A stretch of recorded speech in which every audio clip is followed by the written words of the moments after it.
ആൻഫീൽഡിൽ നിന്നും അവനെ അടർത്തി മാറ്റി കൊണ്ടുപോകാൻ മാൻഡ്രിഡിന് പോലും ആവില്ല എന്ന് റെഡ്സ് പറയാതെ പറഞ്ഞേക്കാം. ആ ചൂടേറിയ വാർത്ത ലോകം മുഴുവൻ പിന്നീട് സംസാര വിഷയമായി. എന്നാൽ ഒരിക്കൽ വിലയിട്ടാൽ അത് സ്വന്തമാക്കാനുള്ള കരുക്കൾ തിരശ്ശീലയ്ക്ക് പിന്നിൽ ഒരുക്കുകയാണല്ലോ മാൻഡ്രിഡിൻ്റെ പതിവ്. മാസങ്ങൾക്കുമിപ്പുറം ആ ട്രാൻസ്ഫർ വാർത്ത വീണ്ടും ചൂടുപിടിക്കാൻ തുടങ്ങി. ഒടുവിൽ ആൻഫീൽഡിൽ നിന്നും ആ ട്രാൻസ്ഫർ ഏറെക്കുറെ ഉറപ്പാക്കുന്നു. നീണ്ട 20 വർഷക്കാലം തങ്ങളുടെ ചോപ്പിൽ കറങ്ങുന്നവനെ മാൻഡ്രിഡ് റാഞ്ചി കൊണ്ടുപോകുന്നു എന്നായിരുന്നു വാർത്ത. ആ വാർത്ത കോപ്പറ്റിസിനെ ചൊടിപ്പിച്ചു. ആൻഫീൽഡിൽ പ്രതിഷേധം മാളിക്കത്തി. ചതിയെന്ന് വിളിച്ചു. തെരുവിൽ അവൻ്റെ ജേഴ്സി വരെ കത്തിച്ചു.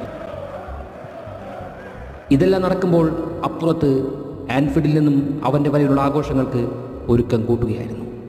അതെ, finally trend Alexander-Arnold hijacked by Real Madrid. Right, let's start with significant transfer news. Trent Alexander-Arnold is moving closer to joining Real Madrid.